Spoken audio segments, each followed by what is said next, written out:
We're now on section B, fractions and decimals. This is page 3 in the worksheet packet.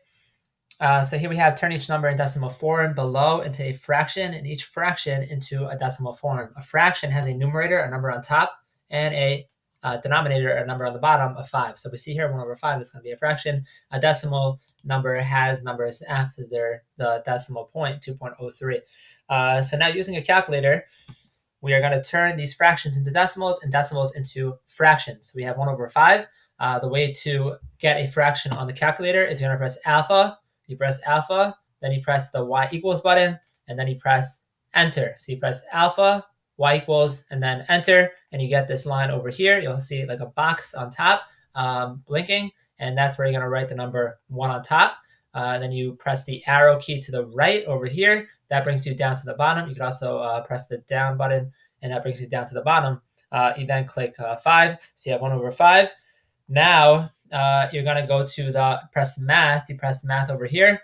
It's going to bring you to the screen. You scroll down. You press the arrow key, and you'll see it says DEC. So you press math, and then you scroll down once. You'll see it says DEC. You press enter, and it'll say, and this will appear. So that's math.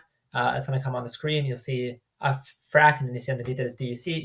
You click down to DEC, you press enter, and then you're going to click enter once again. You click enter once more, and it gives you the decimal, which is 0.2. 0.2 is the decimal form of the fraction 1/5. So that's the answer over here. Number 2, 0.75. So you're going to go type in 0.75 into your calculator. So it's 0.75.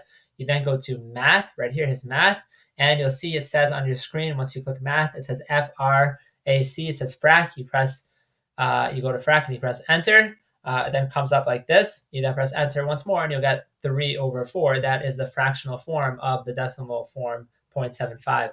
Now 0.25, you do the same thing. 0.25, you press math, and then you go down to DEC. You press enter, and you press enter again. You get 1/4, and that's how you do these questions over here. 2/3. You press to get a fraction again, you got to do alpha, y equals, and then enter. You press 2 on 3, 2 on top, and then 3 on the bottom. You then go to math, and then you press FRAC, you press enter. You press DEC, you go down 1 to DEC, and then you press enter, and you get the decimal form, which is 0.666667. And again, that's rational again because the numbers after decimal point go on and on and on in a repeating pattern, and therefore it's also going to be a fraction. These are the answers to these questions over here, but that's how you do section B.